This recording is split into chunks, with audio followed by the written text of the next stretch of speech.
200 से ज्यादा fighter plane Iran पर नजर गड़ाए हुए हैं।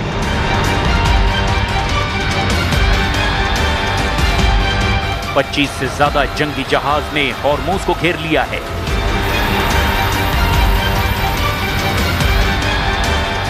ईरान के खिलाफ नाकेबंदी को 2 हफ्ते से ज्यादा हो गया है।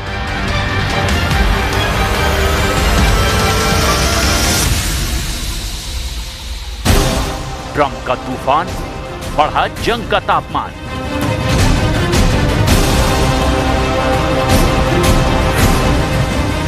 Operation epic fury 2.0 launch. फरवरी के आखिर में जब अमेरिका ने ऑपरेशन एपिक फ्यूरी और इजराइल ने ऑपरेशन मिडनाइट हैमर लॉन्च किया तो ईरान की मिसाइल फैक्ट्रियों को निशाना बनाया। तेहरान के न्यूक्लियर साइट पर अटैक किए, खार्क द्वीप पर हमले हुए, स्ट्रेट ऑफ हॉर्मुज में नाकेबंदी हुई। ट्रंप ने कहा, हम ईरान को न्यूक्लियर हथियार नहीं बनाने देंगे, लेकिन अब बात नेगोशिएशन पर अटकी हुई है। पाकिस्तान में जेडी वेंस की अगुवाई में बातचीत फेल हो गई। ईरान ने अमेरिका की शर्तों को मानने से ही इनकार कर दिया। सवाल ये, अब आगे क्या होगा? 2 दिन में ट्रंप ने सोशल मीडिया पर 2 पोस्ट जारी किए। एक पोस्ट में ईरान पर अमेरिका की शर्त मानने का दबाव बनाया, ईरान को समझदार होने की सलाह दी और खुद को बैड गाय बताते हुए दूसरे पोस्ट में युद्ध की चेतावनी दी और ऐसे तूफान के आने का दावा किया जिसे रोका नहीं जा सकता। आखिर ट्रंप का इरादा क्या है? ट्रंप का टारगेट हॉर्मुज नहीं है। ट्रंप की राह में सबसे बड़ा रोड़ा है ईरान। ट्रंप को सिर्फ ईरान को तोड़ना नहीं है, वो चाहते हैं ओपेक पर कंट्रोल। ओपेक पर कंट्रोल का मतलब है मिडिल ईस्ट के पूरे तेल कारोबार पर कंट्रोल। ओपेक कंट्रोल हुआ तो अमेरिका तेल की कीमतों को अपने हिसाब से मैनिपुलेट कर पाएगा। ओपेक में सऊदी अरब सबसे बड़ा तेल उत्पादक है। दूसरा सबसे बड़ा तेल उत्पादक यूएई ओपेक से बाहर हो गया है, जबकि तीसरा सबसे बड़ा तेल उत्पादक ईरान अमेरिका के काबू से अभी भी बाहर है। ईरान अमेरिका की शर्तें मानने को तैयार नहीं है। अमेरिका नहीं चाहता कि ईरान परमाणु ताकत हासिल कर ले, नहीं तो वो अमेरिका के रडार से भी बाहर हो जाएगा। You cannot let Iran have a nuclear weapon, and that supersedes everything else.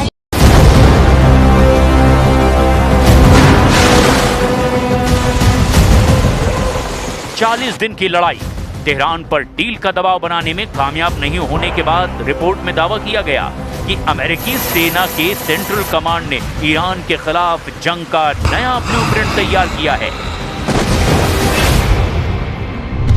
America का यह हमला कितने दिनों का होगा? क्या अमेरिका छोटा लेकिन ताकतवर हमला करेगा?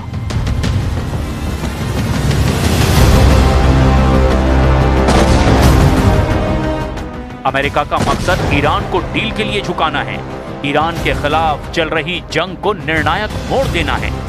अमेरिका इस बार पावर प्लांट, एनर्जी साइट और बची हुई बैलिस्टिक मिसाइल और ड्रोन साइट को निशाना बना सकता है।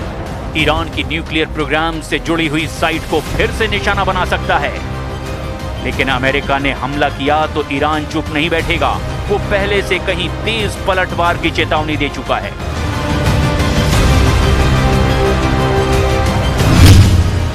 ईरान युद्ध की शुरुआत से ही इलाके के देशों, खासकर खाड़ी देशों को चेतावनी देता रहा कि जीसीसी देशों पर ईरान के हमले की वजह अमेरिका की मौजूदगी है। ईरान जीसीसी देशों से अमेरिका से दूरी बनाने और इलाके में अमेरिकी सैन्य ठिकानों को हटाने की अपील करता है।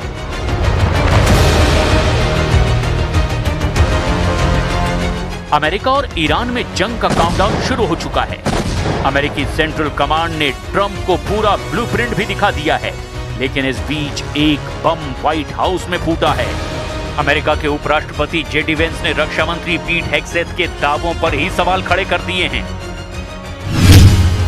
जेडी वेंस ने पूछा कि क्या ट्रंप के सामने जंग की जो सुनहरी तस्वीर पेश की जा रही है, क्या वो सचमुच हकीकत है? और क्या पेंटागन ने अमेरिकी मिसाइल भंडारों में आई भारी कमी को कम करके दिखाया है?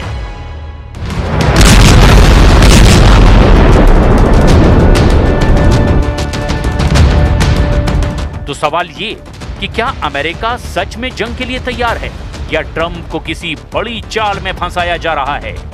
मिडिल ईस्ट में हालात तेजी से बदल रहे हैं। रिपोर्ट बताती है कि अमेरिका के रक्षा मंत्री पीट हेग्सेथ और ज्वाइंट चीफ ऑफ स्टाफ के चेयरमैन जनरल डैन केन ने अमेरिकी सेना के एक्शन की खूब तारीफ की, लेकिन विपक्ष के सवालों का ठीक-ठीक जवाब नहीं दे पाए। Secretary Hegseth, you have been lying to the American public about this war from day one, and so has the President. You have misled the public about why we are at war. You and the President have offered ever-changing reasons for this war. You should know better. Shame on you. Calling this a quagmire 2 months in. The effort, what they've undertaken, what they've succeeded, the success on the battlefield that could create strategic opportunities, the courage of a president to confront a nuclear Iran, and you call it a quagmire, handing propaganda to our enemies? Shame on you for that statement.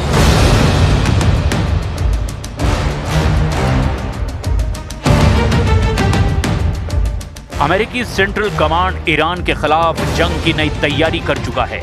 उसके blueprint में air strike, cyber attack और naval blockade भी शामिल हैं। खाड़ी में अमेरिकी युद्धपोत तैनात हैं, फाइटर जेट हाई अलर्ट पर हैं और ईरान के खिलाफ अब सिर्फ एक ऑर्डर का इंतजार है। लेकिन जैसे जैसे हमला करीब आता दिखाई दे रहा है, वैसे वैसे अमेरिका के अंदर ही सवाल खड़े होने लगे हैं। अमेरिका के उपराष्ट्रपति जेडी वेंस ने ही बड़ा आरोप लगा दिया। मतलब साफ है कि अमेरिका के भीतर ही जंग को लेकर एक बड़ी खींचतान चल रही है। एक तरफ मिलिट्री कमांड तो दूसरी तरफ पॉलिटिकल लीडरशिप के बीच खड़े हैं डोनाल्ड ट्रंप, जिन्हें तय करना है कि जंग छेड़नी है या रोकनी है। इस बीच दावा किया जा रहा है कि ईरान ने सीज फायर के बीच अपने मिसाइल और ड्रोन ताकत को रिस्टोर कर लिया है।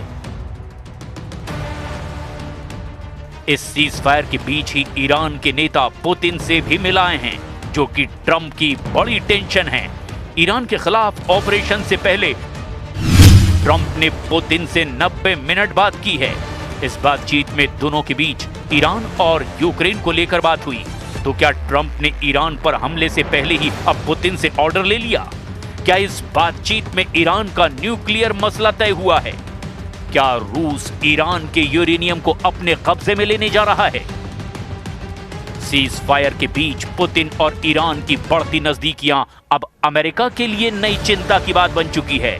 रिपोर्ट के मुताबिक ईरान ने इस दौरान अपनी मिसाइल और ड्रोन ताकत को फिर से खड़ा कर लिया है और यही वजह है कि ट्रंप ने हमले से पहले ही पुतिन से 90 मिनट तक लंबी बातचीत की है, ताकि जब अमेरिका हमले करे तो उसे परमाणु पलटवार का डर न रहे। अगर ऐसा है तो ये सिर्फ एक जंग नहीं बल्कि एक ग्लोबल पावर गेम बन गया है। लेकिन सबसे बड़ा सवाल अभी बाकी है। व्हाइट हाउस में बैठे ट्रंप क्या पूरी सच्चाई जानते हैं, या फिर उन्हें एक ऐसे प्लान की तरफ धकेला जा रहा है जिसके पीछे असली खेल कोई और खेल रहा है? क्योंकि अगर हमला हुआ तो सिर्फ ईरान ही नहीं, पूरा मिडिल ईस्ट फिर से धधकने लगेगा और उस आग में तेल, ताकत और तख्त सब कुछ दांव पर होगा। तो सवाल यह है, क्या ट्रंप जंग लड़ने जा रहे हैं या उन्हें जंग लड़ने के लिए मजबूर किया जा रहा है? क्या ये पेंटागन की रणनीति है या दुनिया की सबसे बड़ी साजिश? और सबसे बड़ा सवाल ये कि क्या हमला ईरान पर होगा या पूरी दुनिया पर उसका असर पड़ेगा?